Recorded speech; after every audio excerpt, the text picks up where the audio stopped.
وَلَقَدْ يَسَّرْنَا الْقُرْآنَ لِلذِّكْرِ فَهَلْ مِن مُّدَّكِرٍ۔ السلام علیکم ورحمۃ اللہ وبرکاتہ۔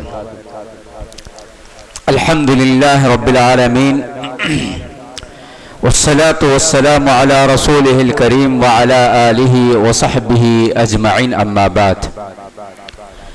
اعوذ باللہ من الشیطان الرجیم، بسم اللہ الرحمن الرحیم۔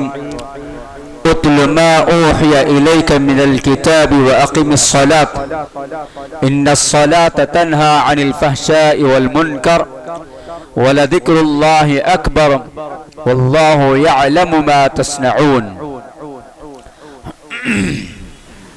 محترم بزرگوں، نوجوان بھائیوں، معصوم بچوں اور پردہ نشین اسلامی مائیں اور بہنیں، سلسلے پیغام قرآن کے تحت 21واں پارہ آج آپ کی خدمت میں حاضر ہے۔ 21ویں پارے کے اندر کل 19 رکوع ہیں اور 179 آیات ہیں، 179 آیات ہیں، اور اس پارے میں تقریباً 5 سوروں کے مضامین پائے جا رہے ہیں۔ 20ویں پارے کے اختتام پر سورہ عنکبوت کا حصہ شروع ہوا تھا، تو سورہ عنکبوت کا بقیہ حصہ چلے گا۔ پھر 21ویں پارے کے اندر سورہ روم مکمل ہوگی، سورہ لقمان مکمل، سورہ سجدہ مکمل، اور سورہ احزاب کی کچھ ابتدائی آیات انشاءاللہ آج ہم سنیں گے۔ تو پہلے جو آیت کریمہ میں نے تلاوت کی سورہ عنکبوت کی آیت 45، اس میں اللہ سبحانہ و تعالی قرآن کریم کی تلاوت کرنے اور نماز کو قائم کرنے کا حکم دیا ہے۔ اتل ما اوحی الیک من الکتاب، کہ آپ اس کتاب کی تلاوت کیجئے جو آپ کی طرف نازل کی گئی ہے، وحی کی گئی ہے۔ وَأَقِمِ الصَّلَاةَ، اور نماز کو قائم کیجئے۔ گویا تلاوت کلام مجید اور نماز جو ہے یہ دونوں کا بڑا گہرا تعلق ہے، اور نماز کے اندر بھی ہم سورہ فاتحہ کے بعد دیگر سورتیں اور مکمل نماز کے اندر قرآن کریم کے مختلف حصوں کی تلاوت کی جاتی ہے، اور قرآن کریم کی تلاوت کے ساتھ ساتھ نماز کا اس لیے بھی گہرا تعلق ہے کیونکہ نماز اور قرآن کریم جو ہے، قرآن کریم کے اندر نماز کے تعلق سے بہت زیادہ اللہ سبحانہ و تعالی نے احکامات نازل فرمائے۔ قرآن کریم کے تقریباً سورتوں میں اللہ سبحانہ و تعالی نماز کے فضائل اور نماز کا حکم دیا ہے، چاہے وہ انبیاء علیہ السلام کا تذکرہ ہو یا پھر مسائل ہو، دونوں جگہوں پر اللہ سبحانہ و تعالی نے نماز کا حکم دیا۔ اسی آیت کریمہ کے اندر اللہ سبحانہ و تعالی نماز کا فائدہ بتا رہے ہیں۔ نماز ہم اور آپ جو پڑھتے ہیں اس کا فائدہ کیا ہے؟ اللہ نے فرمایا ان الصلاۃ تنہی عن الفحشاء والمنکر، بے شک نماز جو ہے برائیوں کو اور فحش کاموں سے بچا دیتی ہے، فحش کاموں کو کرنے سے بچا دیتی ہے۔ اگر نمازوں کا فائدہ ہماری اپنی زندگی میں نہیں ہو رہا ہے، نمازوں کے اہتمام کے باوجود، نمازوں کی پابندی کے باوجود اگر ہم برائیوں سے نہیں بچ پا رہے ہیں اور نمازوں کا وہ فائدہ ہمیں اپنی زندگیوں میں مرتب ہوتے ہوئے نظر نہیں آ رہا ہے، تو گویا ہماری نمازوں میں کہیں نہ کہیں خلل ہے۔ سورۃ المؤمنون کے ابتدائی آیات 18ویں پارے کے آپ کی خدمت میں پیش کیے گئے۔ اللہ سبحانہ و تعالی نے وہاں مومنوں کے کامیاب ہونے کے جو صفات ذکر فرمایا، اس کی ابتدا بھی نماز سے ہے اور انتہا بھی نماز سے ہے۔ گویا نماز کو نماز کی طرح پڑھنا ہے۔ نماز کیسی پڑھنی ہے؟ آپ علیہ السلام کی طرح نماز پڑھنا ہے، آپ صلی اللہ علیہ وسلم نے فرمایا صلو کما رأیتمونی اصلی، کہ تم نماز اس طرح پڑھو جس طرح تم نے مجھے نماز پڑھتے ہوئے دیکھا ہے۔ حضرات صحابہ کرام رضی اللہ تعالی علیہ اجمعین آپ علیہ السلام کی نماز کا ایک ایک حصہ، نماز کی ایک ایک ادا کو حضرات صحابہ کرام نے دیکھا، سیکھا، آپ کے پیچھے پڑھا اور اپنے دوستوں کے سامنے پڑھ کر بتایا کہ دیکھو میں آج 2 رکعت نماز پڑھ کر بتاتا ہوں اور تم دیکھو اور گواہی دو کہ میں نے کس طرح نماز پڑھی۔ کیا اسی طرح میں نے نماز پڑھی ہے جس طرح نبی صلی اللہ علیہ وسلم نے نماز ہمیں سکھائی ہے، یا اس نماز کے اندر کسی قسم کی کمی اور پیشی ہے؟ اس طرح صحابہ اکرام رضی اللہ تعالی علیہ اجمعین نماز پڑھا کرتے تھے۔ اگر آج ہماری نمازوں سے وہ فائدہ نہیں ہو رہا ہے تو گویا ہماری نمازوں کے اندر آداب، نمازوں کی ادائیگی کا، نمازوں کے ارکان کی ادائیگی، نماز کے شرائط، نماز کے اندر خشوع اور خضوع، نماز کے آداب، ان تمام چیزوں سے گویا ہماری نمازوں میں کہیں نہ کہیں خلل ہوگا۔ اللہ سبحانہ و تعالی نماز کی بڑی فضیلتیں بیان کی ہیں۔ تقریباً 300 سے زیادہ مرتبہ قرآن کریم میں نماز کا لفظ استعمال ہوا ہے اور بار بار اللہ تبارک و تعالی نے نماز پڑھنے کا حکم دیا ہے، نماز قائم کرنے کا حکم دیا ہے، نماز کے آداب اور مسائل بتایا ہے۔ کبھی اللہ نے فرمایا ان الصلاۃ کانت علی المؤمنین کتابا موقوتا، کہ نماز کے اوقات مومنوں پر طے شدہ ہے۔ نماز کے اندر خشوع اور خضوع اختیار کرنے کا حکم دیا، نماز للہیت کے ساتھ پڑھنے کا حکم دیا اور نماز میں ریاکاری سے بچنے کا حکم دیا۔ نماز کو جو ہے جماعت کے ساتھ پڑھنے کا ثواب بتایا گیا اور نماز میں جو ہے پہلی صف میں کھڑے ہونے کا ثواب الگ بتایا گیا، نماز میں امام کے رائٹ سائڈ کھڑے ہونے کا ثواب الگ بتایا گیا۔ نماز کا گویا ہر مسئلہ نبی علیہ السلام اور اللہ سبحانہ و تعالی نے بتا دیا ہے۔ تو ہمیں اور آپ کو چاہیے کہ نمازوں کو اس انداز میں ادا کریں جس انداز میں صحابہ اور جس انداز میں نبی نے سکھایا ہے۔ اگر اس انداز میں اگر ہم نماز ادا کریں گے تو اللہ تبارک و تعالیٰ نے یہاں جو فرمایا ان الصلاۃ تنہی عن الفحشاء والمنکر، تو یہ ہماری زندگی میں لازماً ہوگا، ہماری زندگیوں میں نماز کے اثرات مرتب ہوں گے۔ لہٰذا ہم کو چاہیے کہ اس بات کی کوشش کریں وَلَذِكْرُ اللَّهِ أَكْبَرُ، اور اللہ تبارک و تعالیٰ کا ذکر جو ہے یہ سب سے بڑا ہے۔ وَاللَّهُ يَعْلَمُ مَا تَصْنَعُونَ، اور ہم جو کچھ بھی کرتے ہیں اللہ سبحانہ و تعالیٰ اس کا علم رکھتے ہیں۔ سورہ عنکبوت کے اندر اللہ سبحانہ و تعالی جہاں نماز کی فضیلت کے ذریعے اس پارے کی ابتدا ہوئی ہے، وہیں پر کفار کی ہردرمیوں کا ذکر ہوا ہے۔ دوسرے نمبر پر کافروں کی جو ہردرمی تھی اس کا ذکر آیت 7 سے لے کر آیت تقریباً جو ہے آیت 55 تک، آیت 47 سے لے کر آیت 47 سے لے کر آیت 55 تک جو ہے اللہ سبحانہ و تعالیٰ نے اہل کفر کی جو ہردرمیاں تھی، کفار مکہ کی جو ہردرمیاں تھی، جو ضد تھی ان کی، ان ضدوں کا تذکرہ کیا ہے۔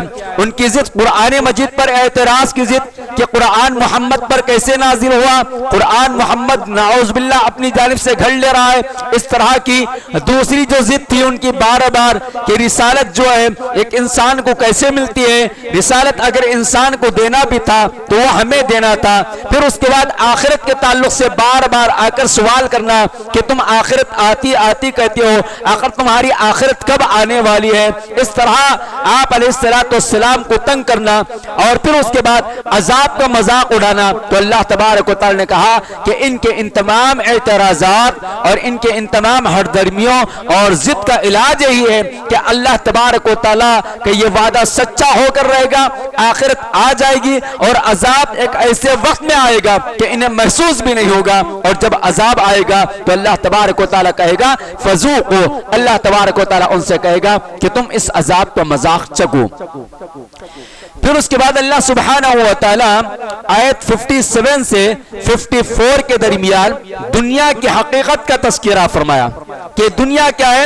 صرف چند دنوں کی دنیا ہے، یہ دنیا ختم ہونے والی دنیا ہے، اس دنیا کی حیثیت بس لہو العیب کی حیثیت ہے، اس کا کوئی مقام نہیں ہے، اس دنیا کو آج نہیں تو کل ختم ہونا ہے۔ اللہ تبارک و تعالی نے اس دنیا کے بارے میں فرمایا وَمَا هَذِهِ الْحَيَاةُ الدُّنْيَا إِلَّا لَهْوٌ وَلَعِبٌ وَأَنَّ الدَّارَ الْآخِرَةَ لَهِيَ الْحَيَوَانُ لَوْ كَانُوا يَعْلَمُونَ، کہ دنیا جو ہے حقیقت میں لہو اور لعب کی جگہ، کھیل اور کود کی جگہ، تماشا کی جگہ ہے، اور یہ اس کی کوئی حیثیت نہیں ہے۔ شام کے اوقات میں بچے گراؤنڈ جاتے ہیں، مغرب سے پہلے گھر واپس آ جاتے ہیں، مغرب کے بعد تک اگر واپس نہ آئے تو والدین پیرنٹس جو ہے پریشان رہتے ہیں کہ لڑکا کرکٹ کھیلنے کے لیے گیا تھا، وہاں ہمیشہ رہنے کے لیے نہیں جاتا ہے، کوئی بھی میدان کے اندر گراؤنڈ کے اندر ہمیشہ رہنے کے لیے نہیں جاتا ہے، بلکہ چند لمحے، چند گھنٹے، گھنٹہ دو گھنٹہ کھیلنے کے لیے جاتا ہے، اور جب کھیل ختم ہو جاتا ہے تو وہ واپس کہاں آتا ہے؟ اپنے حقیقی گھر کو آتا ہے۔ اس کا حقیقی گھر اس کے والدین کا گھر ہے اور اس کا اپنا گھر ہے۔ تو اسی طرح سارے انسان اور خاص طور پر مومنوں کا جو حقیقی گھر ہے وَأَنَّ الدَّارَ الْآخِرَةَ لَهِيَ الْحَيَوَانُ، اور آخرت کا جو گھر ہے یہی گھر جو ہے ہمارے لیے ہمیشہ ہمیشہ کا رہنے والا گھر ہے۔ اللہ تبارک و تعالی نے اس کے ساتھ ساتھ ایک اور بات کا تذکرہ فرمایا کہ کل نفس ذائقۃ الموت، ہر نفس کو جو ہے موت کا مزہ چکھنا ہے، کوئی نفس ایسا نہیں ہے کہ وہ زمین کے اوپر بچ جائے گا، بلکہ ثم الینا ترجعون، یہاں موت کا مزہ چکھنا ہے اور جانا کہاں ہے؟ اسی کے پاس لوٹ کر جانا ہے۔ اس کا تذکرہ اللہ سبحانہ و تعالی نے سورہ عنکبوت کے اندر بیان فرمایا۔ پھر اس کے بعد سورہ عنکبوت ہی کے اندر اللہ تبارک و تعالی نے کفار مکہ سے چند سوالات کیا اللہ تبارک و تعالی آیت 61 سے لے کر 63 تک سوالات اللہ تبارک و تعالی نے سوالات کی شکل میں ان سے پوچھنے لگا۔ وَلَئِن سَأَلْتَهُمْ مَن نَزَّلَ مِنَ السَّمَاءِ مَاءً فَأَحْيَا بِهِ الْأَرْضَ مِن بَعْدِ مَوْتِهَا لَيَقُولَنَّ اللَّهُ، اے اللہ کے نبی صلی اللہ علیہ وسلم آپ ان کافروں سے سوال کرو گے، کیا سوال کرو گے؟ من نزل من السماء ماء، آسمان سے بارش کون برساتا ہے، آسمان سے پانی کون برساتا ہے، اور اس پانی کے ذریعے مردہ زمین کو کون زندہ کرتا ہے، اور تو ان کا جواب کیا ہوگا؟ لَيَقُولَنَّ اللَّهُ، تو ان کافروں کا جواب یہ ہوگا کہ اللہ تبارک و تعالیٰ کے علاوہ کوئی نہیں ہے، اللہ تبارک و تعالیٰ ہی ہے۔ قُلِ الْحَمْدُ لِلَّهِ بَلْ أَكْثَرُهُمْ لَا يَعْقِلُونَ، اور اس سے پہلے اللہ تبارک و تعالیٰ ایک اور سوال کرنے کے لیے کہا وَلَئِن سَأَلْتَهُمْ مَنْ خَلَقَ السَّمَاوَاتِ وَالْأَرْضَ وَسَخَّرَ الشَّمْسَ وَالْقَمَرَ لَيَقُولَنَّ اللَّهُ فَأَنَّىٰ يُؤْفَكُونَ، کہ آپ ان سے سوال کیجئے اس آسمان کو، اس زمین کو کس نے پیدا کیا، اور اس چاند کو اور اس سورج کو کس نے مسخر کر دیا ہے، تو ان کا جواب کیا ہوگا؟ لَيَقُولَنَّ اللَّهُ، وہ ضرور کہیں گے، اللہ نے کہا ان کی زبانوں سے یہ جواب ضرور نکلے گا، لَيَقُولَنَّ اللَّهُ، ضرور ان کی زبانوں سے یہی جواب نکلے گا کہ اللہ کے علاوہ نہ کوئی آسمان کا خالق ہے، نہ زمین کا خالق ہے، نہ آسمان سے بارش برسا سکتا ہے، نہ مری ہوئی زمین کو زندہ کر سکتا ہے، یہ اللہ تبارک و تعالی ہی کرتا ہے۔ اس طرح اللہ کے نبی علیہ السلام سے کہا گیا کہ اگر آپ جو ہے ان سے سوال کرو گے تو ان کا جواب یہی ہوگا لَيَقُولَنَّ اللَّهُ۔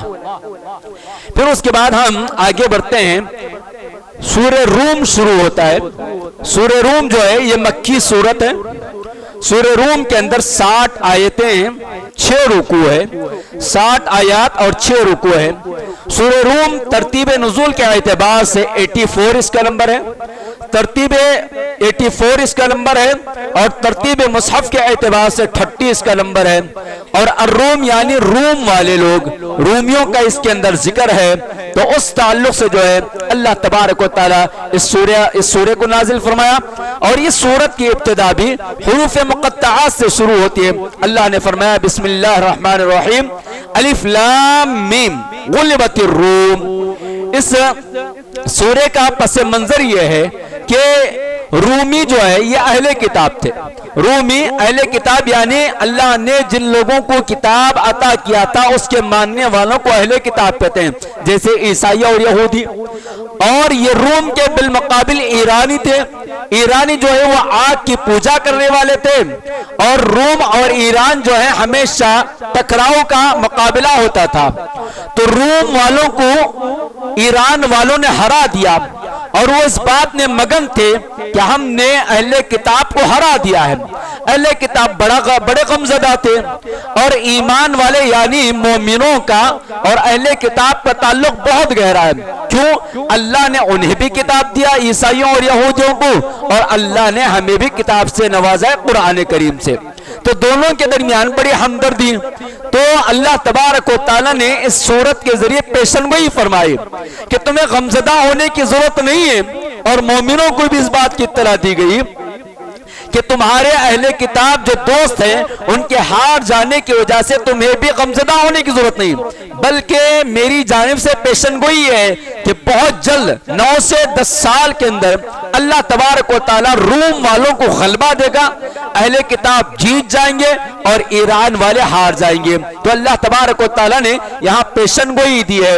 سورہ روم کے اندر اس بات کی پیشن گوئی دی گئی ہے کہ 9 سال کے اندر اندر روم کے اہل کتاب یعنی عیسائی ایران کے بت پرستوں کے مقابلے میں وہ جیت جائیں گے, انہیں غلبہ ملے گا. غلبت الروم فی ادنى الارض وهم من بعد غلبهم سيغلبون فی بضع سنین. بضع سنین یعنی 9 سے 10 کے درمیان کو کہتے ہیں, اور ایسا ہی ہوا.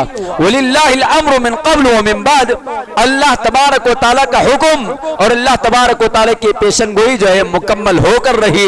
اور وَيَوْمَئِذٍ يَفْرَحُ الْمُؤْمِنُونَ, اور اس دن جو ہے مومنوں کے لیے خوشی کا بھی دن تھا. یعنی 2 طرح کی خوشیاں تھی. ایک تو روم والے جو عیسائی اہل کتاب ہے, ہمارے اہل کتاب ہونے کے اعتبار سے ہمارے بھائی لگتے ہیں, ان کی کامیابی کی وجہ سے خوشی ہوئی. دوسری جو ہے اسی موقع پر اللہ سبحانہ و تعالیٰ نے غزوہ بدر کے اندر مومنوں کو کامیابی عطا کی تھی, تو وہ بھی خوشی یہاں مومنوں کے لیے تھی. بہرحال اللہ تبارک و تعالیٰ نے اس پیشن گوئی کے ذریعے اہل روم کو تسلی دی, اور اہل روم جیت گئے اور بت پرست ہار گئے, اور ہمیشہ بت پرست جو ہے وہ ہارتے ہی رہیں گے. اور مسلمان جو ہے اس بات سے بھی خوش رہے کہ بدر کے میدان کے اندر بھی اللہ تبارک و تعالیٰ نے انہیں کامیابی دی, اور وہاں روم والوں کو بھی کامیابی دی. اس کے بعد اللہ تبارک و تعالیٰ آیت 19 سے لے کر آیت 25 تک توحید کے ضمن میں اللہ تبارک و تعالیٰ کی عظمت اور اس کی شان سوالوں کی شکل میں اللہ تبارک و تعالیٰ نے بیان فرمایا. آیت 19 سے آیت 25 تک اللہ تبارک و تعالیٰ نے فرمایا اپنی نشانیوں کو بتاتے ہوئے, اور ان نشانیوں میں سب سے پہلی نشانی ہے کہ اللہ تبارک و تعالیٰ اپوزٹ چیزوں سے پیدا کرتا ہے. یعنی اشیاء کو ازداد سے, ازداد یعنی اپوزٹ چیزوں سے پیدا کرتا ہے. زندے کو مردے سے اور مردے کو زندے سے پیدا کرتا ہے. یعنی مرے ہوئے مردے کے ذریعے زندہ اور زندے کے ذریعے مردے کو اللہ تبارک و تعالیٰ پیدا فرماتے ہیں. اللہ نے فرمایا وَمِنْ آیَاتِ يُخْرِجُ الْحَيَّ مِنَ الْمَيِّتِ وَيُخْرِجُ الْمَيِّتَ مِنَ الْحَيِّ وَيُحْيِي الْأَرْضَ بَعْدَ مَوْتِهَا كَذَلِكَ وَكَذَلِكَ تُخْرَجُونَ. اللہ تبارک و تعالیٰ جو ہے زندے سے مردہ کرتا ہے اور مردے سے زندہ کر دیتا ہے, اور زمین کے مر جانے کے بعد اس کو دوبارہ زندہ کرتا ہے. تو اسی طرح تمہارا بھی واپس لوٹ کر آنا ہے. یعنی ہم جب مر جائیں گے تو واپس پھر سے ہمیں زمین سے اللہ تبارک و تعالیٰ زندہ کر کر اٹھائے گا. یہ اللہ تبارک و تعالیٰ کی شان ہے, اللہ تبارک و تعالیٰ کی عظمت ہے. دوسرے نمبر پر اللہ تبارک و تعالیٰ نے اپنی توحید کے اس بات کے لیے فرمایا کہ انسان کی پیدائش کے بارے میں اللہ تبارک و تعالیٰ نے فرمایا وَمِنْ آیَاتِهِ أَنْ خَلَقَ لَكُم مِّنْ أَنفُسِكُمْ أَزْوَاجًا. اللہ تبارک و تعالیٰ کے نشانیوں میں سے اس سے پہلے وَمِنْ آیَاتِهِ أَنْ خَلَقَكُم مِّن تُرَابٍ ثُمَّ إِذَا أَنْتُمْ بَشَرٌ تَنْتَشِرُونَ. کہ اللہ تبارک و تعالیٰ کی نشانیوں میں سے ایک نشانی یہ بھی ہے کہ اللہ تبارک و تعالیٰ تم سب کو جو ہے مٹی سے پیدا کیا, تم سب کو مٹی سے پیدا کیا, اور پھر جو ہے تم کو انسان بنا دیا, اور ہوتے ہوتے تم زمین کے اندر پھیلتے ہوئے چلے جاؤ. یعنی ہماری پیدائش بھی جو ہے اس بات کی گواہی دیتی ہے کہ اللہ تبارک و تعالیٰ ہی واحد خالق ہے, اللہ تبارک و تعالیٰ ہی معبود برحق ہے. ہم اپنی پیدائش پر بھی غور و فکر کر لیں تو توحید کو پالیں گے. اللہ تبارک و تعالیٰ کی عجیب عجیب نشانیاں ہیں. یہ پہاڑ، یہ آسمان، یہ زمین، یہ انسان کا مٹی سے پیدا ہونا، نطفے کے ایک خطرے سے اللہ تبارک و تعالیٰ اتنے بڑے انسان کو پیدا کرنا، یہ ساری کی ساری نشانیاں. لیکن ایک اور نشانی کا ذکر اللہ سبحانہ و تعالیٰ یہاں فرما رہے ہیں. وہ کیا ہے؟ وَمِنْ آيَاتِهِ أَنْ خَلَقَ لَكُم مِّنْ أَنفُسِكُمْ أَزْوَاجًا. اللہ کی نشانیوں میں سے تمہارے لیے ایک نشانی یہ بھی ہے کہ اللہ نے تمہیں آپس میں جوڑے جوڑے بنا کر پیدا کیا. مرد ہے تو عورت ہے، عورت ہے تو مرد ہے، اور ان دونوں کا جوڑا کس لیے ہے؟ لِتَسْكُنُوا إِلَيْهَا وَجَعَلَ بَيْنَكُمْ مَوَدَّةً وَرَحْمَةً. اللہ تبارک و تعالیٰ کی نشانیوں میں اللہ تبارک و تعالیٰ نے زوجین کے رشتے کو جوڑ کے رکھا ہے. سبحان اللہ، بہت بڑی گہری بات ہے. اللہ تبارک و تعالیٰ میاں بیوی کے درمیان جو محبت، جو الفت پیدا ہوتی ہے، جو ایک دوسرے کے لیے زندگی گزارتے ہیں، ان کو اللہ تبارک و تعالیٰ نے اس محبت کو، اس مودت کو، اس رافت کو، اس الفت کو اللہ تبارک و تعالیٰ نے اپنی نشانی قرار دیا، اپنی نشانی قرار دیا. اور ظاہر سی بات ہے اور حقیقت بھی یہی ہے. کبھی آپ سوچئے کہ ایک اجنبی عورت 20 سال 22 سال 18 سال 24 سال اپنے ماں باپ کے ساتھ زندگی گزارتی ہے، اور کسی اجنبی مرد سے اس کا کوئی تعلق نہیں ہوتا ہے. اور ہر ماں باپ جو ہے اپنی اولاد کو، اپنی لڑکیوں کو بڑے احترام کے ساتھ، بڑے اہتمام کے ساتھ پالتے ہیں، پوستے ہیں، اور ہر طرح کی آفتیں اور مصیبتیں سے بچا لیتے ہیں. لیکن اچانک ایک مرحلہ ایسا آتا ہے جس کو اسلام نے نکاح کہا، اور وہ نکاح کے بندھن میں جیسے ہی ایک مرد کہتا ہے الحمدللہ میں نے اس مہر کے عوض فلاں کی بیٹی کو قبول کیا، تو اس دن سے اس لڑکی کے اندر آپ کے لیے، ایک مرد کے لیے جو محبت پیدا ہوتی ہے، اس سے پہلے کبھی اس طرح کی محبت اس کے دل میں نہیں آتی ہے. تو یہ کیا ہے؟ یہ اللہ تبارک و تعالیٰ کا فضل ہے، اللہ تبارک و تعالیٰ کی شان ہے کہ ایک اجنبی مرد جب نکاح کے بندھن سے بندھ کر مہر دے کر قبول کر لیتا ہے تو فوری طور پر اللہ تبارک و تعالیٰ اس عورت کے دل میں اور اس مرد کے دل میں آپس میں دونوں کے لیے محبت پیدا کر دیتا ہے. وہ لڑکی جو 20 22 سال 24 سال تک اپنے ماں باپ کو چھوڑنا پسند نہیں کرتی ہے، مگر جیسے ہی نکاح ہوتا ہے اپنے ماں باپ کو، اپنے عزیز و اقارب کو، اپنے رشتہ دار کو، اپنے گھروں کو، اور اپنے گھر کے آرام، چین، سکون، ساری چیزوں کو چھوڑ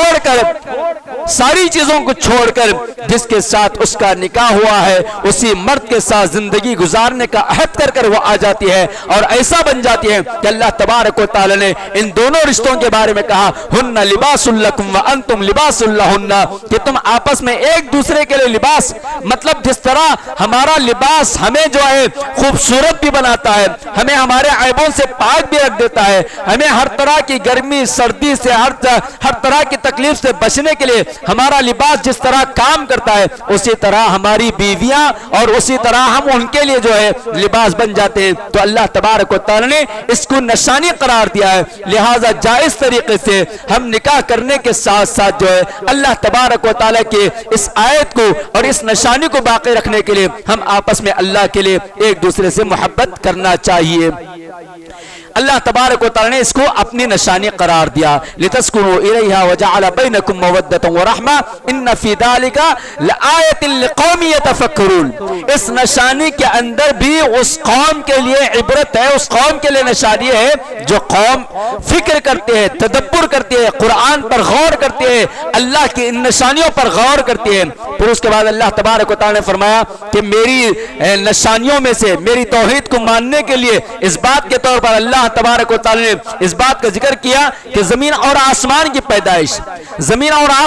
پیدائش بھی گویا اللہ تبارک و تعالی کی ایک نشانی ہے. ومن آیاته خلق السماوات والارض واختلاف السنتكم والوانكم ان في ذلك لآیۃ للعالمین. کیا فرمایا اللہ نے؟ میری نشانیوں میں سے آسمان کا پیدا کرنا بھی ایک بڑی نشانی ہے، اور زمین کا پیدا کرنا بھی ایک بڑی نشانی ہے۔ اس سے پہلے اس کی بہت ساری تفصیلات میں نے آپ کے سامنے رکھی کہ اتنا بڑا آسمان، آسمان پر آسمان، آسمان پر آسمان ہے، اور کہیں بھی کسی قسم کا کوئی عیب نہیں، نہ سوراخ ہے، نہ کوئی اور عیب اس کے اندر پایا جا رہا ہے، نہ کہیں ستون نظر آ رہا ہے، نہ کہیں پلر نظر آ رہا ہے، نہ کہیں جھکا ہوا، نہ کہیں اڑا ہوا، بلکہ اللہ تبارک و تعالی نے اپنی طاقت اور اپنے قدرت سے اس کو بنایا۔ زمین کا بھی معاملہ وہی ہے، اللہ نے ایک اور چیز کو اپنی نشانی قرار دیا۔ وہ کیا ہے؟ واختلاف السنتکم، تمہاری بولیاں، تمہاری مختلف زبانیں، تمہارے مختلف لینگویجز جو ہے، یہ بھی اللہ کی نشانی ہے۔ تمام کے تمام لینگویجز کو پیدا کرنے والا کون ہے؟ اللہ ہے۔ چاہے وہ ہندی ہو، ملیالم ہو، تمل ہو، تیلگو ہو، کنڑا ہو، انگریزی ہو، یا چائنیز زبان ہو، ملیشیا کی زبان ہو، عرب کی زبان، ہندوستان کی زبان، تمام کی تمام زبانوں کا پیدا کرنے والا خالق اللہ تبارک و تعالی ہے۔ مختلف زبانیں، انسان ایک ہی ہے۔ تیلگو بولنے والے کے لیے بھی وہی ہاتھ، انگریزی بولنے والے کا بھی وہی شکل و صورت ہے، عربی بولنے والے کی بھی شکل و صورت وہی ہے۔ گویا تمام کے تمام ایک ہی جنس سے تعلق رکھتے ہیں، وہ جنس انسانیت، مگر زبانیں الگ الگ، اور اللہ تبارک و تعالی نے اپنے قدرت سے ان کی زبانوں کو الگ کیا۔ وَأَلْوَانِكُمْ، ایک ہی مٹی سے اللہ تبارک و تعالی سب کو پیدا کرتا ہے، نطفے ہی سے سب کی پیدائش ہوتی ہے، مگر الگ الگ کلر ہے، کوئی گورا ہے، کوئی کالا ہے، کوئی سرخی مائل ہے، کوئی سفید رنگ والا ہے، مختلف کلرز گویا ہمارے درمیان پائے جاتے ہیں۔ تو ہم کہتے ہیں کہ تو فلاں کالا ہے، فلاں گورا ہے، یہ اللہ تبارک و تعالیٰ کی نشانیاں ہیں۔ ان نشانیوں کے ذریعے بھی ہم توحید کو سمجھ سکتے ہیں۔ اور پھر اس کے بعد اللہ تبارک و تعالیٰ نے فرمایا کہ رات اور دن کی نیند اور روزگار کی تلاش، یہ بھی اللہ تعالیٰ کی نشانیوں میں سے۔ اللہ نے فرمایا وَمِنْ آيَاتِهِ مَنَامُكُمْ بِاللَّيْلِ وَالنَّهَارِ وَابْتِغَاؤُكُمْ مِنْ فَضْلِهِ وَمِنْ آيَاتِهِ مَنَامُكُمْ بِاللَّيْلِ۔ اللہ کی نشانیوں میں سے ایک نشانی یہ ہے کہ رات میں تم لوگوں کا سو جانا، رات میں سو جانا اور مکمل تھکان کو دور کر دینے والی نیند پا لینا، یہ اللہ کی نشانی ہے۔ آپ اپنے گھروں میں، رشتہ داروں میں، اپنے سماج میں ہم اور آپ دیکھتے ہیں رات کی نیند ایک بہت بڑی نعمت ہے۔ جس آدمی کو رات میں نیند نہیں آتی، بے چین ہو جاتا ہے، وہ کتنے میڈیسنز کھاتا ہے، گولیوں پر گولی، ٹیبلٹس پہ ٹیبلٹ کھاتا ہے، پھر بھی اسے نیند نہیں آتی۔ لیکن بڑے خوش نصیب ہیں وہ لوگ جو بغیر دوا کے، بغیر کسی پریشانی کے رات ہوتے ہی بستر پر جاتے ہی آرام سے نیند آ جاتی ہے، اور صبح سے شام تک کی تھکان دور ہو جاتی ہے، اور صبح بڑے نشاد بن کر، نشید بن کر، چست اور چالاک بن کر جو ہے پھر سے جو ہے ایکٹیو ہو کر اٹھتے ہیں۔ یہ اللہ تعالیٰ کی نعمت، اللہ تعالیٰ کی نعمت ہے۔ اللہ نے رات کو سونے کے لیے بنایا، تھکان کو دور کرنے کے لیے بنایا، اور دن کو اللہ تعالیٰ کی جانب سے روزی اور روٹی کو تلاش کرنے کے لیے بنایا۔ لہٰذا آج ہم جو فطرت کے خلاف جا رہے ہیں، رات کو جاگنا اور دن کو سونا، یہ ہمارے لیے نقصان دہ ہے، اس سے بچنا چاہیے۔ اللہ تبارک و تعالیٰ نے فرمایا ان فی ذلک لآیات لقوم یسمعون۔ دیکھیے اللہ تعالیٰ نے آیت کے آخر میں بات بتا ہی دیا کہ میری اس نشانی کے اندر ان لوگوں کے لیے نشانی ہے، میری ان آیات میں ان لوگوں کے لیے نشانی ہے لقوم یسمعون، جو سننے والے ہیں۔ ہم کیا کرتے ہیں، یہ سب کے سب باتیں سنتے تو ہیں لیکن اپنے آپ کو چینج نہیں کرتے ہیں، اپنے آپ کو چینج نہیں کرتے۔ آج ہمارے مکمل گھروں کا ماحول ہی ایسا بن گیا ہے، کیا مرد، کیا عورت، کیا بوڑھا، کیا جوان، کیا اسٹوڈنٹ اور کیا کام کرنے والا، سب کے سب رات ساری جاگتے رہتے ہیں۔ ذرا تصور کیجئے کہ ہمارے گھر کے اندر جو ماحول ہونا تھا، عشاء کی نماز کے بعد اپنی ضروریات سے فارغ ہو کر ہم سو جاتے اور نیند اچھے سے کر لیتے، اور پھر صبح اٹھ جاتے، فجر کی نماز پڑھتے، روزی روٹی کی تلاش میں نکل جاتے، تو ہماری اولاد کی تربیت بھی صحیح ہو جاتی، ہم بھی صحیح ہو جاتے۔ باپ جاگ رہا ہے، بیٹے جاگ رہے ہیں، بیٹا جاگ رہا ہے، بشوہر جاگ رہے ہیں، اس لیے بیوی بھی جاگ رہی ہے۔ نتیجے میں سب کی نماز فجر گل، اور نتیجے میں ایک دوسرے کے جو حقوق ہیں وہ بھی ادا نہیں کر پاتے، اور یہی وجہ سے ہمارے مسلمان لڑکے تعلیم کے اندر بھی پیچھے ہیں۔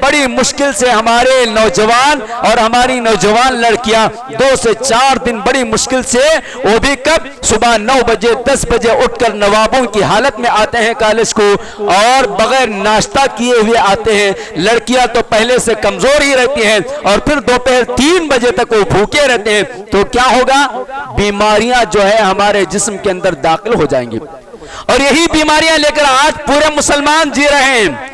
اور ہمارے برعکس ہماری دوسری قوموں کو دیکھیے آپ، رات ہوتے ہی سو جاتے ہیں اور صبح 4 بجے وہ اٹھ کر گھر کی صفائی کرتے ہیں، روڈ کی صفائی کرتے ہیں، نہاتے دھوتے پکاتے ہیں، بچوں کو اسکول بھیجتے ہیں، آپ چلے جاتے ہیں، اور آنے کے بعد پھر عصر سے بچوں کے ساتھ رہتے ہیں، اور پھر جو ہے ہنسی خوشی کھاتے پیتے رات 9 بجے 9:30 10 بجے تک سو جاتے ہیں۔ وہ لوگ اسی لیے ترقی کرتے ہوئے جا رہے ہیں، اور ہم جو ہے الٹا ہو گئے، ہمارے اخلاق ہمارے عادات ان کے اندر آ گئے، اور ہم جو ہے بد اخلاقی اور فطرت سے بغاوت کرتے ہوئے ساری رات ہوٹلوں پر بیٹھ کر، گھروں کے پاس چوتروں پر بیٹھ کر، کسی کے گھر کے پاس وائی فائی ہے تو وہاں جا کر بیٹھ کر گویا پوری رات اسی میں گزار رہے ہیں۔ یہی وجہ ہے کہ جب بھی ہمارا 11ویں 12ویں کا اور ڈگری کا رزلٹ آتا ہے، کیونکہ میں کالج میں پڑھاتا ہوں تو روزانہ ایسے واقعات پیش آتے ہیں، تو کیا ہوتا ہے؟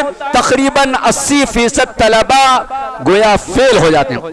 3 سال کی ڈگری گورنمنٹ رکھی اور ہمارے نوجوان اس کو 6 سال میں کرتے ہیں، 6 سال میں کرتے ہیں۔ 6 سیمسٹر ہوتے ہیں تو گویا ہر سیمسٹر کو 1 سال لگا دیتے ہیں۔ 3 سال کے اندر سال کے 2 کے حساب سے جو ہے گویا 6 سیمسٹر ہوتے ہیں، مگر ہر سیمسٹر کے اندر 2-4 سبجیکٹ پاس کرتے کرتے کرتے سالہ لگا دیتے ہیں۔ یہ بڑی بڑی باتیں ہیں آج جو سماج کے اندر پائے جاتے ہیں۔ اللہ سبحانہ و تعالیٰ نے آج سے 1400 سال پہلے ہماری اپنی ترقی کے راہیں بتا دیے ہیں اس قوم کے لیے، قومی اسماعون جو سننے والی ہیں، لہٰذا ہم کو چاہیے کہ ان تمام چیزوں پر ہم غور و فکر کریں۔ اس کے بعد اللہ تبارک و تعالیٰ نے اپنی نشانیوں میں سے ایک نشانی کا ذکر یہ کیا کہ بجلی جو چمکتی ہے، بجلی جو چمکتی ہے یہ بھی اللہ تبارک و تعالیٰ کی نشانیوں میں سے، بارش سے پیدا ہونے والا غلہ جو ہے یہ بھی اللہ تعالیٰ کی نشانیوں میں سے، زمین اور آسمان کو جو مستحکم کر کے رکھا ہے یہ بھی اللہ تعالیٰ کی نشانیوں میں سے، زمین جو مضبوط ہے، آسمان جو اپنی جگہ کھڑا ہے، یہ سب اللہ تعالیٰ کی نشانیوں میں سے ہے۔ ان آیات کو پڑھیں، آپ غور کریں تو انشاءاللہ بڑا فائدہ اس سے ہوگا۔ اللہ تبارک و تعالیٰ نے نبی صلی اللہ علیہ وسلم کو اس بات کا حکم دیا کہ اے نبی صلی اللہ علیہ وسلم، آپ جو ہے اللہ تبارک و تعالیٰ کی جانب سے جو دین حنیف نازل کیا گیا ہے اس دین کے اوپر ثابت ہو جائیں، اس دین کے اوپر آپ جم جائیں اور اس دین سے ہٹنا نہیں ہے آپ کو۔ اللہ تبارک و تعالیٰ نے آیت 30 کے اندر فرمایا فَأَقِمْ وَجْهَكَ لِلدِّينِ حَنِيفًا فِطْرَةَ اللَّهِ الَّتِي فَطَرَ النَّاسَ عَلَيْهَا لَا تَبْدِيلَ لِخَلْقِ اللَّهِ ذَلِكَ الدِّينُ الْقَيِّمُ وَلَكِنَّ أَكْثَرَ النَّاسِ لَا يَعْلَمُونَ، کہ آپ اپنی توجہ اپنے چہرے مبارک کو دین حنیف کی طرف کر لیجئے۔ اللہ تبارک و تعالیٰ کی فطرت یہی ہے، اور ہر انسان جو ہے اللہ تعالیٰ نے جو فطرت بنایا ہے اسی فطرت پر پیدا ہوتا ہے۔ آپ صلی اللہ علیہ وسلم نے فرمایا کل مولود یولد علی الفطرہ، کہ ہر بچہ پیدا ہونے والا جو ہے اپنی فطرت پر پیدا ہوتا ہے، اور اس کی فطرت کیا ہے؟ توحید اس کی فطرت ہے۔ فَأَبَوَاهُ يُحَوِّدَانِ أَوْ يُمَجِّسَانِ أَوْ يُنَصِّرَانِ، اب اس کا ماحول، اس کے پیرنٹس، اس کے عزیز و اقارب جو ہے اس کو یا تو مشرک بنا لیتے ہیں، یا تو یہودی بنا لیتے ہیں، یا تو مجوسی بنا لیتے ہیں، یا تو عیسائی بنا لیتے ہیں۔ لیکن ہر پیدا ہونے والا بچہ، چاہے وہ شنکر کے گھر میں پیدا ہو، چاہے وہ پدماوتی کے گھر میں پیدا ہو، چاہے وہ عبد الرحمن کے گھر میں پیدا ہو، چاہے وہ عائشہ کے گھر میں پیدا ہو، وہ سب کے سب فطرت پر یعنی توحید پر پیدا ہوتے ہیں، مگر بعد میں جو ہے انہیں کوئی ہندو بنا لیتا ہے، کوئی عیسائی بنا لیتا ہے، کوئی مجوسی بنا لیتا ہے۔ اس دین پر قائم رہنے کا اللہ سبحانہ و تعالی نے حکم دیا کہ اللہ تعالیٰ کی تخلیق میں کسی طرح کی کوئی تبدیلی نہیں ہوگی۔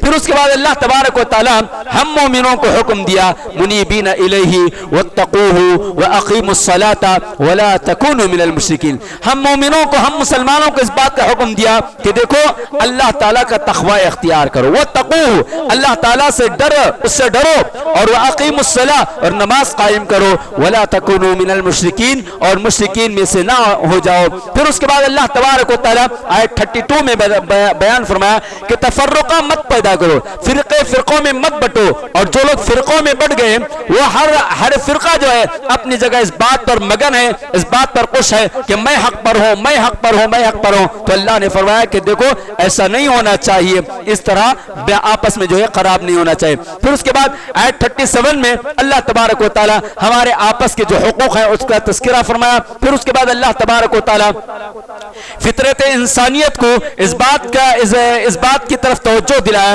کہ اللہ تبارک و تعالیٰ کو یاد کرتے رہنا چاہیے.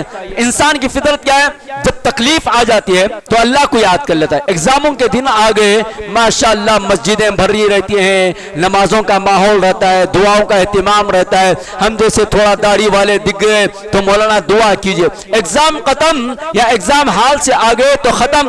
اسی طرح ہمارا بزنس تھوڑا سا ٹھپ چل رہا ہے تو اللہ یاد آ گیا, تھوڑی سی گھر میں پریشانیاں آ گئی تو اللہ یاد آ گیا, تھوڑی سی بیماریاں آ گئی تو اللہ یاد آ گیا. اللہ نے کہا تمہاری فطرت پیدا کرنے والا میں ہی ہوں, تمہاری ہر طرح کی فطرت کو میں جانتا ہوں. اللہ نے کہا کہ دیکھو جب بھی تمہیں کسی قسم کی تکلیف پہنچتی ہے تو فوری طور پر تم اللہ تعالیٰ سے مدد مانگتے ہو, اور جب اللہ تعالیٰ تمہاری تکلیف کو دور کر دیتا ہے تو پھر سے پرانی روش پر آ جاتے ہیں, تو اس سے بچنا چاہیے. اللہ تبارک و تعالیٰ آیت 33 سے آیت 36 تک اس بات کا ذکر فرمایا. اور پھر اس کے بعد بر و بحر یعنی زمین میں, سمندر میں, ہر جگہ گویا فساد ہی پھیل گیا ہے. آج ساری زمین کے اوپر دیکھ لو آپ, ہر گھر ہر جگہ فتنہ اور فساد پھیلا ہوا ہے. تو ایسے سے بچنا چاہیے. آیت 41 میں اللہ تبارک و تعالیٰ نے بتایا. اور یہ فساد کیوں پھیلا ہوا ہے, یہ فتنہ کیوں پھیلا ہوا ہے, یہ انسان مصیبتوں میں کیوں جگڑا ہوا ہے, اس لیے کہ اللہ نے فرمایا ظہر الفساد فی البر والبحر بما کسبت ایدیکم بما کسبت ایدی الناس لیذیقہم بعض الذی عملوا لعلہم یرجعون. اب یہ جو کچھ بھی ہمیں مصیبتیں, جو کچھ بھی ہمارے اوپر جو پریشانیاں آ رہے ہیں, یہ ہمارے ہاتھوں کی کمائی ہے. یہ اللہ تعالیٰ تب تھوڑا چکاتا رہتا ہے. کیوں؟ اس لیے کہ ہم جاگ جائیں, واپس اللہ کی جانب لوٹ کر آئے, لعلہم یرجعون, شاید کہ ہم واپس لوٹ کر آئے. ہندوستان کا جو حال بن رہا ہے یہ حال اس لیے بنایا جا رہا ہے کہ ہم اللہ سے دور ہو گئے. ہم اللہ سے دور ہو گئے, قرآن سے دور, مسجد سے دور, دین سے دور, ایمان سے دور, ہر طریقے سے ہم دور ہو گئے. تو اللہ تبارک و تعالیٰ پھر ہم کو اپنی جانب لے آنے کے لیے یہ مصیبتیں ہمارے درمیان آ رہی ہیں. لہٰذا ہم کو چاہیے کہ اللہ کی طرف لوٹ کر آ جائیں. قیامت کے دن جزا اور سزا کا یہ وقت طے, اللہ تبارک و تعالیٰ کافروں کو جو ہے سزا دے گا اور مومنوں کو جو ہے ہمیشہ رہنے والی جنت میں ٹھکانہ دے گا. یہ چند باتیں آپ کے سامنے سورہ روم کی تھی. سورہ لقمان کی بھی باتیں بہت اہم باتیں ہیں, اور اس کے بعد سورہ احزاب کی بھی چند باتیں ہیں, لیکن وقت بہت زیادہ ہو رہا ہے. بس سورہ لقمان کی 1-2-3 باتیں بتا کر میں اپنی بات کو ختم کر دیتا ہوں. سورہ لقمان جو ہے یہ مکی سورت ہے, اس کے اندر 34 آیات ہیں اور 4 رکوع ہیں. بہت چھوٹا سا سورہ ہے, 34 آیات ہیں, 4 رکوع ہیں. میں آپ سے ہر ایک سے درخواست کروں گا, اوپر ہماری ماؤں اور بہنوں سے اور نیچے آپ لوگوں سے, اس سورے کو پڑھیں. آپ اگر آپ باپ ہیں, اگر آپ ماں ہیں, ہر باپ کو اور ہر ماں کو سورہ لقمان پڑھنا چاہیے. سورہ لقمان پڑھنے کے بعد ہی ہمیں سمجھ میں آتا ہے کہ باپ کے اوپر کیا کیا ذمہ داریاں ہیں اولاد کے تئیں. ہمارے بیٹے اور ہماری بیٹیوں کو کیسے تعلیم دینا چاہیے, کیسی تربیت دینا چاہیے, کن کن چیزوں کی تربیت دینا چاہیے. گویا سورہ لقمان کے اندر یہ تمام کی تمام چیزیں موجود ہیں. لقمان, حضرت لقمان علیہ السلام کے نام سے. اب حضرت لقمان کون ہے, اس میں ایک علمی گفتگو ہے کہ ایک حکیم تھے, نیک آدمی تھے. یہ ایک الگ بحث ہے, ایک الگ مبحث ہے. اللہ تبارک و تعالی نے سورہ لقمان کے اندر 34 آیت اور 4 رکوع نازل فرمائے. ترتیب نزول کے اعتبار سے جو ہے یہ 57 اس کا نمبر ہے, اور قرآن کی ترتیب کے اعتبار سے 31 اس کا نمبر ہے. لقمان, حضرت لقمان کا ذکر ہے جو آیت 11 آیت 12 سے شروع ہو رہا ہے اور آیت 19 پر ختم ہو رہا ہے. لہٰذا میں آپ سے گزارش کروں گا سورہ لقمان کا مطالعہ آپ ضرور کریں. بس میں صرف آپ کو ہنٹ دے دیتا ہوں کہ آخر سورہ لقمان میں ایسی کیا باتیں ہیں جس کو میں پڑھنے کے لیے آپ کو زور دے رہا ہوں. اللہ تبارک و تعالی نے سورہ لقمان کی ابتدا حروف مقطعات سے کی، پھر کتاب الہی یعنی قرآن مجید کا تعارف کروایا، اور پھر اس کے بعد نماز پڑھنے والے، ان کی صفات، زکات دینے والے، آخرت پر ایمان رکھنے والے، ان کے بارے میں کہا کہ یہی لوگ جو ہے اولئک علی ھدی من ربہم واولئک ھم المفلحون، یہی لوگ کامیاب ہونے والے ہیں۔ پھر اس کے بعد اللہ تبارک و تعالی نے پیسے دے کر، حلال پیسہ دے کر، حلال پیسے کے ذریعے، پیسوں کے ذریعے حرام کو خریدنے والوں کا ذکر کیا کہ وہ حرام خرید کر دین سے دور کرنا چاہتے ہیں، اور جو لوگ دین میں آ رہے ہیں ان کو رکانا چاہتے ہیں۔ حقیقت میں یہ آیت کریمہ جو ہے، حارث نام کا ایک شخص تھا، وہ جو ہے صحابہ کرام رضی اللہ تعالی علیہ اجمعین جہاں ایمان لاتے تھے، اور مکے کے اور لوگوں کو ایمان سے بچانے کے لیے وہ جو ہے گانے والوں کو خریدتا تھا، ڈانس کر ناچنے والوں کو خریدتا تھا، اور رات میں محفلیں جماتا تھا تاکہ لوگوں کو اپنی جانب راغب کرے۔ آج پورا کا پورا ماحول یہی ہے۔ اللہ نے فرمایا وَمِنَ النَّاسِ مَن يَشْتَرِي لَهْوَ الْحَدِيثِ لِيُضِلَّ عَن سَبِيلِ اللَّهِ بِغَيْرِ عِلْمٍ وَيَتَّخِذَهَا هُزُوًا أُولَئِكَ لَهُمْ عَذَابٌ مُهِينٌ۔ لوگوں کو جو ہے لہو اور لعب کی بیکار کی باتیں خرید کر تاکہ اللہ کے راستے سے گمراہ ہو جائے، اللہ کے راستے سے ہٹ جائے بغیر علم کے، اور اس دین کا مذاق بنا لے، تو ایسے لوگوں کے لیے اللہ کے پاس ذلت کو ذلیل کرنے والا عذاب ہے، ذلیل کرنے والا عذاب ہے۔ آج دیکھ لیجئے پوری طرح جو ماحول بنایا گیا ہے مسلمانوں کو بے دین بنانے کے لیے، مسلم لڑکیوں کو بے دین بنانے کے لیے، مسلم نوجوانوں کو بے دین بنانے کے لیے، پورے طرح جتنے برائی کی چیزیں ہیں وہ سب کے سب سستا ہے، وہ سب کے سب سستا ہے۔ ہم اور آپ خوش ہو جاتے ہیں کہ 100 روپے میں 2 GB دے رہا ہے، 100 روپے میں جو ہے انلمیٹ دے رہا ہے۔ کیوں دے رہا ہے؟ ساری رات جاگتے رہو، برائی دیکھتے رہو، فلم دیکھتے رہو، سیریل دیکھتے رہو، گندی چیزیں دیکھتے رہو، اور تمہاری عقل اور خود بخود جو ہے تم اپنے دین سے دور ہو جاؤ۔ دین سے دور کرنے کا ایک آسان طریقہ ہے، دین سے دور کرنے کے لیے جنگ کرنے کی، توپ چلانے کی، گولی چلانے کی، ہتھیار چلانے کی ضرورت نہیں ہے۔ ان کی تہذیب کو ختم کر دو اور دوسری تہذیب کو لا کر، دوسرے کلچر کو لا کر رکھ دو، تو خود بخود انسان دین سے دور ہو جاتا ہے۔ وہی ماحول آج ہمارے پاس موجود ہے، لہٰذا ہم کو چاہیے کہ اس طرح بے دینی کی چیزیں، خاص طور پر گانے اور ناچنے کی جن چیزوں سے اللہ تبارک و تعالی نے منع فرمایا، اس سے بچے رہنا چاہیے۔ اور پھر اس کے بعد اللہ تبارک و تعالی نے قیامت کب آئے گی، اللہ تبارک و تعالی نے حضرت لقمان علیہ السلام کا تذکرہ فرمایا۔ اللہ تبارک و تعالی آیت 12 سے فرماتا ہے وَلَقَدْ آتَيْنَا لُقْمَانَ الْحِكْمَةَ أَنِ اشْكُرْ لِلَّهِ وَمَنْ يَشْكُرْ فَإِنَّمَا يَشْكُرُ لِنَفْسِهِ وَمَنْ كَفَرَ فَإِنَّ اللَّهَ غَنِيٌّ حَمِيدٌ۔ اللہ نے لقمان کو حکمت عطا کی تھی، اور حکمت اس لیے کہ أَنِ اشْكُرْ لِلَّهِ، اللہ کا شکر ادا کرے۔ ہم اور آپ اللہ کا شکر ادا کریں تو کیا اللہ کو فائدہ یا ہم کو فائدہ ہے؟ ہماری اپنی ذات کو فائدہ ہے۔ فَإِنَّمَا يَشْكُرُ لِنَفْسِهِ، اللہ کا شکر ادا کر رہے ہو تو ہم کو فائدہ ہے۔ کیوں فائدہ ہے؟ لَإِن شَكَرْتُمْ لَأَزِيدَنَّكُمْ، اللہ کا شکر ادا کرو گے تو اللہ اور مزید دے گا۔ وَمَنْ كَفَرَ، جو اللہ کی ناشکری کرے گا تو اللہ تبارک و تعالیٰ بے نیاز ہے، اسے ہماری کسی چیز کی ضرورت نہیں ہے۔ بس حضرت لقمان نے اپنے بیٹے سے جو گفتگو کی اس کا میں صرف اردو میں تذکرہ کر دیتا ہوں۔ حضرت لقمان نے کہا وَإِذْ قَالَ لُقْمَانُ لِابْنِهِ وَهُوَ يَعِظُهُ يَا بُنَيَّ لَا تُشْرِكْ بِاللَّهِ، لِابْنِهِ، اپنے بیٹے سے لقمان نے کہا، کیا کہا؟ اور اس لقمان اپنے بیٹے کو نصیحت کرتے ہوئے کیا کہا؟ یا بنی لا تشرک باللہ، اے میرے بچے شرک نہ کر، اس لیے کہ شرک بہت بڑا گناہ ہے۔ یعنی توحید کی تعلیم دی اور شرک کی مذمت بیان کی۔ اللہ نے کیا کیا؟ اگر ہم بچے کو توحید سکھائیں گے تو بچے کے دل میں اللہ تبارک و تعالی ہمارا احترام پیدا کرے گا، بچے کے دل میں ماں باپ کی عظمت پیدا کرے گا۔ اللہ نے کہا وَوَصَّيْنَا الْإِنسَانَ بِوَالِدَيْهِ حَمَلَتْهُ أُمُّهُ وَهْنًا عَلَى وَهْنٍ وَفِصَالُهُ فِي عَامَيْنِ أَنِ اشْكُرْ لِي وَلِوَالِدَيْكَ إِلَيَّ الْمَصِيرُ۔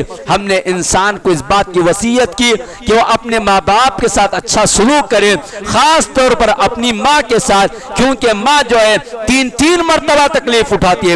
نبی صلی اللہ علیہ وسلم وسلم کی وہ مشہور حدیث بھی ایک صحابی نے آ کر پوچھا اللہ کے نبی صلی اللہ علیہ وسلم میرے حسن سلوک کا سب سے زیادہ حقدار کون ہے؟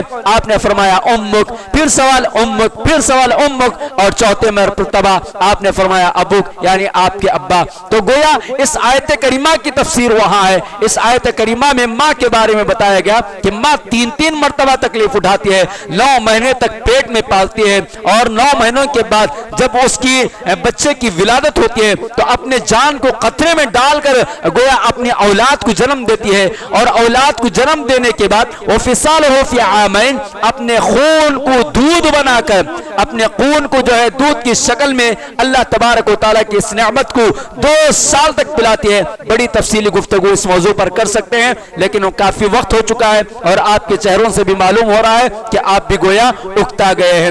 لہٰذا بس اتنی بات یاد رکھ لیجئے کہ ہماری ماں کس قدر تکلیف اٹھاتی ہے، اس پر آپ غور کریں تو آپ کو خود کو معلوم ہو جائے گا۔